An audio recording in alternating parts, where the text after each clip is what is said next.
Bismillahirrahmanirrahim. Assalamualaikum warahmatullahi wabarakatuh. Bismillah, alhamdulillah. Wassalatu wassalamu ala habibillah. Sayyidina Muhammad ibn Abdullah wa ala alihi wa sahbihi wa mawala. Allahumma rabbi syrah lana sudurana wa yassir lana umurana wahlul 'uqdatam min alsinatina yafqahu aqwalana. Allahumma fakkihna fid din wa 'allimna at-ta'wil. Allahumma alhimna marashid umurina wa a'idna min shururi anfusina birahmatika ya rabbal alamin. Walhamdulillahi rabbil alamin. Alhamdulillah thumma alhamdulillah.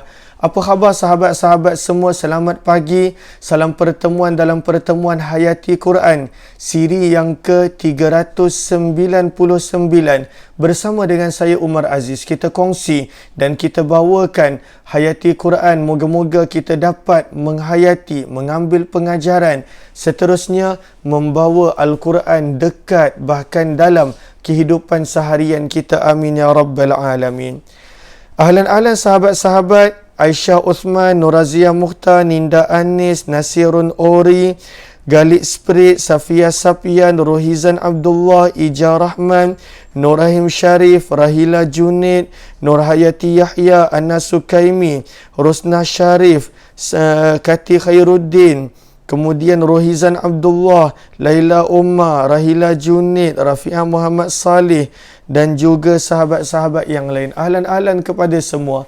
Waalaikumsalam warahmatullahi wabarakatuh kepada semua yang memberi salam. Terima kasih kepada semua yang mendoakan. Pada siri yang ke-399 ini kita masih membicarakan ayat yang terakhir pada muka surat yang ke-148, iaitu ayat yang ke-151 daripada surah yang ke-6 surah Al-An'am. Mohon sahabat-sahabat catatkan di ruang komen ayat yang ke-151 daripada surah yang ke-6 surah Al-An'am muka surat 148. Apa kata? Kita mulakan pertemuan kita dengan sama-sama kita perbetulkan dahulu niat. Moga-moga pertemuan kita adalah kerana Allah Subhanahu wa ta'ala. Nawaitu ta'alluma wa ta'lim wa tadhakkura wa tadhkir wa naf'a wal intifa' wal ifadata wal istifada wal hatha ala tamassuki bi kitabillah wa sunnati rasulillah sallallahu alaihi wasallam wad du'a'i ila al huda wad dalalati ala al khair ibtigha'a wajhillah wa mardatihi wa qurbih wa thawabih. Amin, amin ya rabbal alamin. Maka firman Allah Subhanahu wa ta'ala, kita baca terjemahan daripada awal, namun penerangan yang kita nak ambil adalah daripada pertengahan ayat.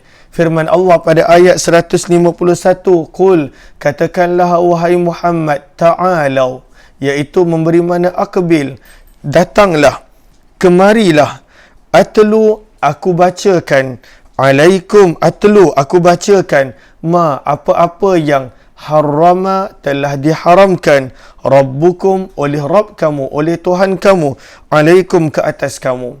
Maka di sini bermulalah beberapa pesanan nasihat yang mana Allah perintahkan baginda Nabi sallallahu alaihi wasallam untuk sampaikan. Maka nasihat pertama yang kita telah kongsikan, firman Allah, Allah, bahawa jangan tusyriku, kamu menyekutukan, bihi, dengan Allah, syai'a, sesuatu apapun. Lalu ini adalah nasihat yang pertama, jangan mensyirikkan Allah Subhanahu wa ta'ala. Kenapakah syirik dibawa, jangan mensyirikkan Allah dibawakan sebagai nasihat pertama? Kerana ianya adalah yang paling penting. Kerana ianya adalah benda yang paling cepat merosakkan fitrah manusia. Menyekutukan Allah, mensyirikkan Allah. Sebab itu dibawakan nasihat yang pertama, alla tusyriku bihi syai'a. Janganlah kamu menyekutukan Allah Subhanahu wa ta'ala dengan sesuatu apapun. Lalu kenapa disebutkan di sini?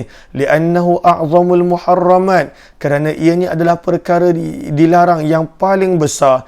Wa akbaruha ifsadan lil fitrah, perkara yang paling merosakkan fitrah manusia adalah menyekutukan Allah. Wa li'annahu huwal jarimatul lati la tuqbalul maghfirah min Allah, dan ianya satu-satunya perbuatan, satu-satunya kesalahan kalaulah manusia meninggal dalam keadaan itu, dosa itu, kesalahan itu tak akan diampunkan oleh Allah Subhanahu wa taala, di mana dosa-dosa yang lain Allah Subhanahu wa taala akan ampunkan.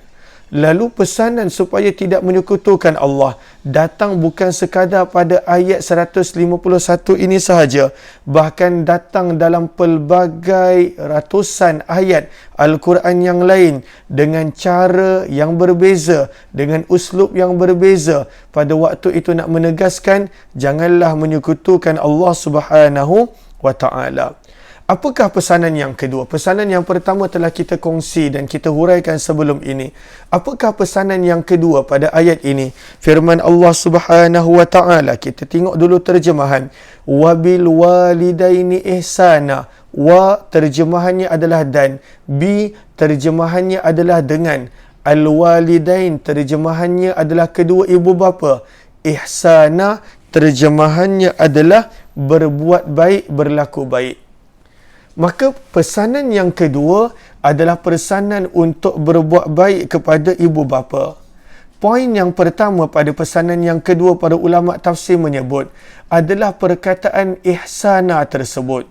Ihsana ini adalah pada waktu itu dalam bentuk masdar, dan sepatutnya ada kata kerja yang ada pada perkataan ini, kerana ihsana adalah masdar, tetapi sepatutnya ada kata kerja. Lalu sebenarnya kata kerjanya pada waktu itu telah dihilangkan, telah dihazafkan dalam untuk meringkaskan ayat. Lalu sepatutnya terjemahannya adalah dan hendaklah kamu berbuat baik. Wa ahsinu ila bil walidain ihsana. Sepatutnya ayatnya berbunyi begitu. Wa ahsinu bil walidaini ihsana. Dan hendaklah kamu berbuat baik kepada kedua ibu bapa ihsana, dengan perbuatan baik. Lalu dia sebenarnya ayat berbunyi begitu. Lalu bila orang Arab menyebut dalam bentuk masdar ataupun namanya dipanggil sebagai maf'ul mutlaq, sebenarnya nak menunjukkan kepada penegasan, kepada penyempurnaan. Lalu sebab itu, apakah poin yang pertama? Daripada perkataan ihsana kita boleh belajar sebenarnya perintah Allah adalah wa ahsinu, berlaku baiklah kamu wahai manusia, bil walidain, dengan ibu bapa, ihsana, dengan kebaikan yang sempurna. Kena buat baik dengan kebaikan yang sempurna. Bahkan Nabi SAW bersabda, ridhar Rabb fi ridhal walid, ataupun sebahagian riwayat menyebut ridhal walidain, keredaan Allah terletak pada keredaan ayah, dalam setengah riwayat menyebut pada keredaan kedua ibu bapa. Lalu Allah redha apabila ibu bapa kita redha. Maka poin yang pertama pada nasihat yang kedua adalah berbuat baik dengan sempurna. Itu adalah perintah. Bukan sekadar berbuat baik melepas batuk di tangga. Bukanlah sekadar berbuat baik kerana terpaksa. Tetapi perintah Allah, wabil walidaini ihsana, daripada penghayatan pada perkataan ihsana, sebenarnya menunjukkan supaya berbuat baik dengan sempurna. Poin yang kedua, kata para ulama tafsir, bahawa jika kita perhatikan bukan sahaja pada ayat 151 daripada surah yang ke-6 ini, namun ada beberapa lagi pada ayat yang lain. Contohnya ada pada surah Al-Isra. Allahumma salli ala Sayyidina Muhammad. Contohnya, saya sekadar beri nombor ayat, nanti sahabat-sahabat boleh rujuk sendiri kemudian. Contohnya pada surah Al-Isra, muka surat yang ke-280. Okey. Contohnya pada surah Al-Isra, muka surat 284, ayat yang ke-23. Surah Al-Isra, surah yang ke-17, muka surat 284, ayat yang ke-23. Begitu juga contohnya dalam surah Luqman, Allahumma salli ala Sayyidina Muhammad.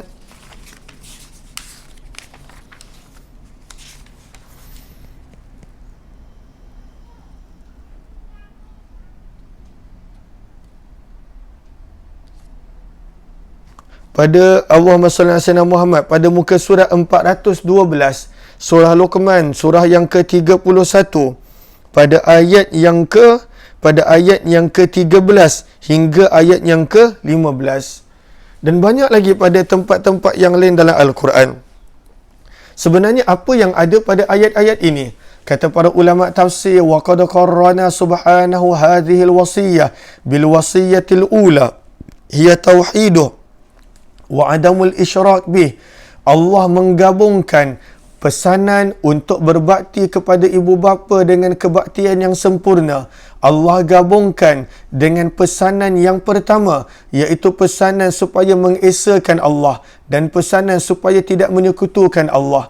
Bukan sekadar pada ayat ini, wa fi ghairiha, tetapi pada ayat-ayat yang lain, untuk memberi pemahaman kepada manusia betapa agungnya, betapa pentingnya akan wasiat untuk berbakti pada ibu bapa dan betapa besarnya amaran untuk tidak mengabaikan mereka. Maka Allah bawakan pesanan untuk berbakti kepada ibu bapa bersama dengan perintah supaya berbakti pada Allah dan jangan menyekutukan Allah, supaya manusia nampak betapa pentingnya untuk berbakti pada ibu bapa, betapa pentingnya untuk tidak mengabaikan mereka. Sebab itu disebutkan di sini. Kenapa? Kerana dalam wasiat pertama mendidik manusia supaya mentaati Allah. Kenapa kena mentaati Allah? Sebab Allah telah beri kepada kita begitu banyak nikmat. Maka kena mentaati Allah sebagai salah satu cara untuk bersyukur kepada Allah Subhanahu wa ta'ala.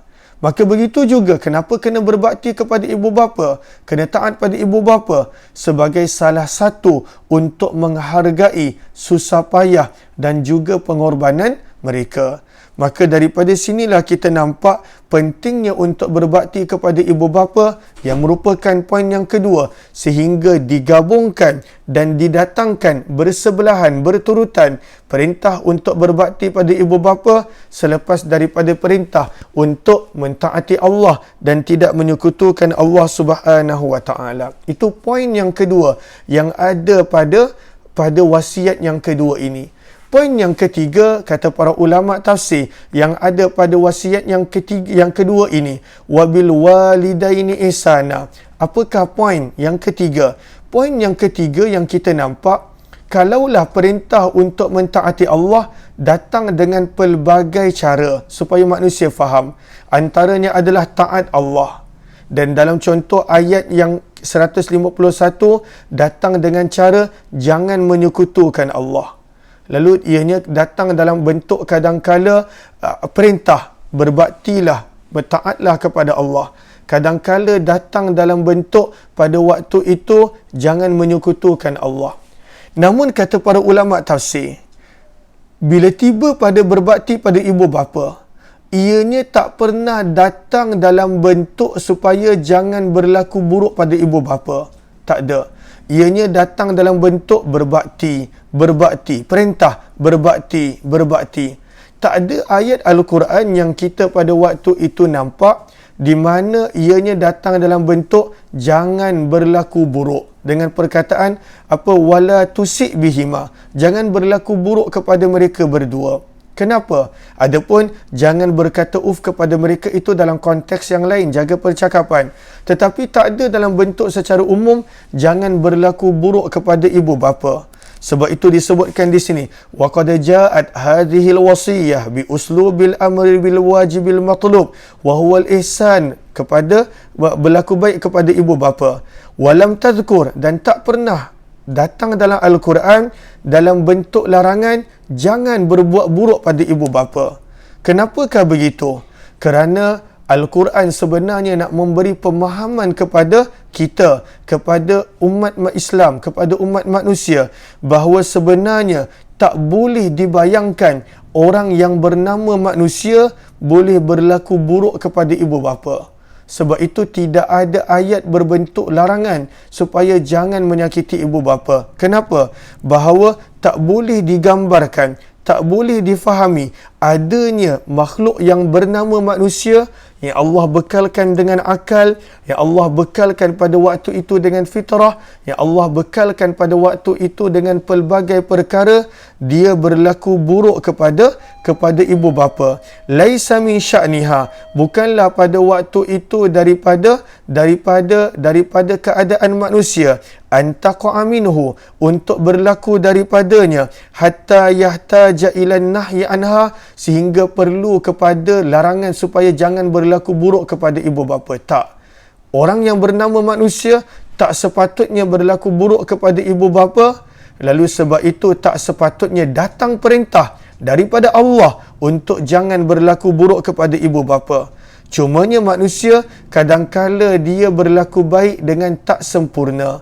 Dia berlaku baik ala kadar. Dia berlaku baik sekadar melepaskan batuk di tangga. Sebab itu datangnya perintah Allah tidak. Hendaklah kamu berlaku baik, wabil walidaini ihsana, berlaku baik dengan sempurna. Terjemahan ihsana yang merupakan maf'ul mutlaq sebenarnya adalah supaya berlaku baik dengan sempurna. Maka ini adalah poin yang ketiga. Dan sebab itu Allah sehingga Nabi SAW menyebut redha Allah terletak dalam redha ibu bapa. Kemurkaan Allah terletak dalam kemurkaan ibu bapa. Lalu poin yang ketiga adalah kenapa tak ada ayat-ayat dalam Al-Quran dalam bentuk larangan supaya jangan menyakiti ibu bapa. Tak ada dengan perkataan jangan menyakiti. Ianya datang dalam bentuk berbakti. Nak menunjukkan sebenarnya insan yang bernama manusia tak sepatutnya pada waktu itu dia berlaku buruk pada ibu bapa. Dengan akal yang Allah beri, dengan pada waktu itu fitrah yang ada, tak sepatutnya ada orang yang berlaku buruk kepada ibu bapa dia. Sebab itu tidak datang perintah dengan larangan jangan berlaku buruk pada ibu bapa. Tetapi ada manusia yang tak berlaku baik sepenuhnya kepada ibu bapa, yang tak berbakti sepenuhnya kepada ibu bapa. Sebab itu datanglah ayat-ayat dalam Al-Quran dalam bentuk seperti ayat 151 ini, wabil walidaini ihsana, dan berlaku baiklah dengan sempurna terhadap ibu bapa. Itu adalah poin yang ketiga. Poin yang keempat, kata para ulama tafsir, terletak pada pengajaran ba tadi. Wabil terletak pada pengajaran ba. Maka ini adalah poin yang keempat. Sebab itu kata para ulama tafsir, ketika mana kita mengkaji bahasa Arab, perkataan ihsan, berlaku baik, pada waktu itu boleh datang dengan dua cara. Sama ada datang dengan huruf ba seperti mana ayat ini, ataupun datang dengan huruf ila. Sama ada kita kata ihsan ila, berlaku baik terhadap, ataupun orang Arab menggunakan perkataan ihsan bi, berbuat baik dengan. Lalu kedua-duanya makna yang berbeza. Makna berbuat baik kepada, ianya pada waktu itu memberi gambaran jauh, memberi pada waktu itu gambaran bukanlah berbuat baik sepenuhnya. Maka itu datang dengan perkataan ila. Tetapi kata para ulama tafsir, semua perintah untuk berbuat baik kepada ibu bapa dalam Al-Quran datang pada waktu itu dengan perkataan ba, bi, bukan dengan perkataan ila. Seperti mana pada ayat ini dan juga pada ayat yang lain, firman Allah wabil, dan berbuat baiklah dengan sempurna kepada, bukan kepada, dan berbuat baiklah dengan sempurna dengan ibu bapa, menunjukkan pada waktu itu memberi makna ilsaq, memberi makna rapat, memberi makna dekat. Lalu kita dituntut untuk membuat baik kepada ibu bapa dengan cara supaya ibu bapa itu merasakan kita dengan perbuatan baik itu, kita dekat dengan dia, kita rapat dengan dia. hubungan itu adalah dekat dan rapat dengan dia. Maka itu adalah makna yang ada daripada ba sahaja. Kerana ihsan dalam bahasa Arab boleh guna dengan dua-dua. Sebab itu dalam sini disebut wal ihsanu yata'addi bi harfil ba wa ila, boleh dengan huruf ba dan juga dengan huruf ila. Wa bainahuma farqun wadih, dan daripada sudut makna kedua-dua ini ada perbezaan yang sangat besar. Fal ba tadullu 'alal irsal, bila digunakan perkataan ba pada perkataan ihsan, ianya memberi makna dekat. Wa ila tadullu 'alal ghayah, dan ila pula memberi makna jauh. Maka Allah tuntut kita bila berbuat baik supaya ibu bapa itu rasa kita dekat dengan dia, dan dalam keadaan pada waktu itu ibu bapa kita rasa kita hampir dengan dia. Maka ini adalah poin yang keempat pada perkataan dan berbaktilah kepada kedua ibu bapa. Lalu ditekankan di sini kerana banyak manusia dalam keadaan apapun yang dia buat, dia terlepas pandang untuk berbakti kepada kedua ibu bapa dia. Allahumma salli ala Sayyidina Muhammad wa ala ali Sayyidina Muhammad. Lalu ini berapa poin tadi? 4 tentang ibu bapa. Lalu ini adalah beberapa poin khusus berkenaan tentang firman Allah wabil walidaini ihsana. Kemudian Al-Quran datang dengan nasihat yang ketiga. Apakah nasihat yang ketiga? Wala taqtulu auladakum min imlak. Firman Allah Subhanahu wa taala, wala, dan jangan, taqtulu, kamu membunuh, aulada, anak-anak, kum, kamu, min, daripada sebab, dengan sebab, imlak, pada waktu itu kefakiran. Jangan dibunuh anak-anak kamu pada waktu itu disebabkan kefakiran. Kenapa? Nanti Allah akan terangkan.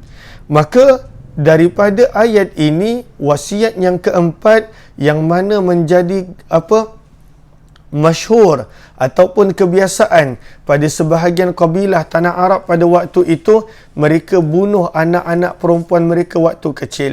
Kenapa? Sebab anak perempuan ini digambarkan sebagai membawa kemiskinan. Sebab dia tak boleh perang. Pada waktu itu dia juga tak boleh berniaga. Bahkan tak boleh buat apa-apa. Itu adalah persepsi masyarakat Arab pada zaman itu, pada ketika itu, pada masa itu. Maka Al-Quran datang membawa nasihat, pesanan, wasiat pada yang ketiga pada ayat ini, wala taqtulu, dan janganlah kamu bunuh aulada, anak-anak, kum, kamu. Kenapa manusia bunuh? Min imlak, pada waktu itu kerana kemiskinan, kerana kefakiran. Kenapa? Kerana Allah Subhanahu wa taala jelaskan, nahnu, kamilah, narzuku, yang memberi rezeki, kum, kepada kamu, wa iyyahum, dan kepada mereka. Kami yang bagi rezeki. Maka pada waktu itu kenapa kamu? Kerana takutkan tak ada rezeki, pada waktu itu kamu telah membunuh dia, telah pada waktu itu meninggalkan dia, pada waktu itu telah mengabaikan dia. Adakah kerana takut rezeki? Yang memberi rezeki adalah Allah, yang memberi rezeki adalah kami. Sebab itu Allah tegur, kami yang memberi rezeki kepada kamu dan juga kami yang memberi rezeki kepada mereka. Benarlah firman Allah di dalam surah Hud, wa ma min dabbatin fil ard illa 'ala Allahi rizquha. Tidak ada yang melata, yang bergerak di atas muka bumi kecuali Allah menjamin rezeki mereka. Maka sebab itu Allah Subhanahu wa taala tegur bahawa kalaulah kamu takut kemiskinan, kefakiran pada waktu itu bila adanya anak, bila adanya pada waktu itu kelahiran, maka jangan kamu mengabaikan mereka, apatah lagi kamu membunuh mereka. Kerana rezeki itu sebenarnya datang daripada Allah Subhanahu wa taala, bukannya datang daripada kamu semata-mata. Maka ini adalah pesanan yang ketiga. Pesanan yang ketiga, dan kat sini kita nampak manusia bagaimana bila tertipu dengan tipu daya, dengan perasaan, dengan hasutan, maka pada waktu itu mereka sanggup bunuh anak mereka. Mereka sanggup bunuh anak mereka. Dan hari ini berapa ramai orang yang sanggup tinggalkan anak dia. Dia sanggup tinggalkan anak dia. Dia sanggup abaikan anak dia hanya kerana masalah Imlak tadi, apakah terjemahan imlak? Kerana takut miskin. Dianggap anak itu membebankan. Dianggap pada waktu itu anak itu menyusahkan. Padahal sebaliknya, hanya dengan anak itu sebenarnya Allah tambah rezeki. Nahnu narzukukum, rezeki kamu asing, kami yang bagi. Wa iyyahum, rezeki mereka asing, kami yang bagi. Dan kadang-kala Allah uji bagaimana pada waktu itu dengan kelahiran kekal kemiskinan. Tapi sebenarnya proses kehidupan kita kat dunia ni beberapa puluh tahun. Banyak orang yang bila dia sabar, waktu dia muda, dia membesarkan anak-anak dalam kemiskinan, tetapi kemudian hari Allah buka rezeki dia. Pada waktu itu Allah luaskan rezeki dia. Lalu sebenarnya pemahaman bahawa anak itu kadang-kala menyusahkan, membawa kemiskinan, kena betulkan sebenarnya anak itu yang membawa rezeki. Kerana rezekinya adalah daripada Allah. Allah yang memberi rezeki, bukannya kita. Cumanya lambat ataupun cepat itu adalah hak Allah. Kerana dia adalah Tuhan dan kita adalah hamba. Tugas kita adalah berusaha. Tugas Allah, Allah akan beri bila tiba pada waktunya. Maka daripada sini kita nampak Allah tegur, jangan membunuh. Kalau zaman kita maksudnya mengabaikan anak-anak kamu hanya kerana kamu takutkan imlak, hanya kerana kemiskinan dan juga kefakiran. Kerana sebenarnya rezeki itu datangnya daripada Allah Subhanahu wa Ta'ala. Lalu setiap orang datang dengan rezekinya sendiri. Setiap orang datang pada waktu itu dengan pemberian daripada Allah yang tersendiri. Cuma cepat ataupun lambat, itu adalah hak Allah Subhanahu wa Ta'ala. Maka janganlah pada waktu itu kita buat kerja Tuhan. Kita pada waktu kata dia menyusahkan, membawa kemiskinan, maka abaikan, tinggalkan, buang, bunuh dan sebagainya, al-a'yadzubillah, seperti mana kepercayaan masyarakat Arab jahiliyah. Maka sebenarnya itu adalah kesesatan dan juga pada waktu itu kekeliruan. Kemudian wasiat yang keempat, pesanan yang keempat, wala taqrabul fawahisha ma zahara minha wa ma batan. Maka ada lagi dua wasiat pada ayat ini, namun masa tidak mengizinkan. InsyaAllah kita akan sambung dan kita akan habiskan ayat ini esok. Dan kita akan masuk pada ayat yang baru mudah-mudahan. Lalu kita ambil poin yang lama sebab kita nak mengambil berat tentang berbakti pada ibu bapa. Lalu kepada yang ibu bapa masih hidup, berbaktilah. Dan kepada ibu bapa yang telah pergi, maka sentiasa menghantar hadiah untuk mereka dengan bentuk pahala daripada amalan-amalan kita. Moga-moga bila kita buat begitu, ketika mana kita dah tak ada, maka kelak ibu bapa kita, anak-anak kita yang akan berbakti kepada kita. Amin ya rabbal alamin. Terima kasih kepada sahabat-sahabat semua. Kita dah selesai 3 wasiat pada pagi ini daripada ayat 191. Kerana ianya berkenaan dengan kehidupan seharian. Sebab itu saya baca dengan perlahan. Kalaulah sekadar nak baca terjemahan, boleh sahaja. Tapi nak tunjukkan betapa pentingnya wasiat kedua, sampai ada poin penting yang ditegaskan oleh para ulama tafsir untuk kita benar-benar faham betapa pentingnya wasiat-wasiat ini. Moga-moga bermanfaat. Kita jumpa pada jam 3.15 nanti insya-Allah dalam sejarah Mekah. Wabillahi taufiq wal hidayah. Assalamualaikum warahmatullahi wabarakatuh. Terima kasih semua. Jumpa lagi. Kepada yang kali pertama join, jemput join Telegram channel Kuliah Umar Aziz.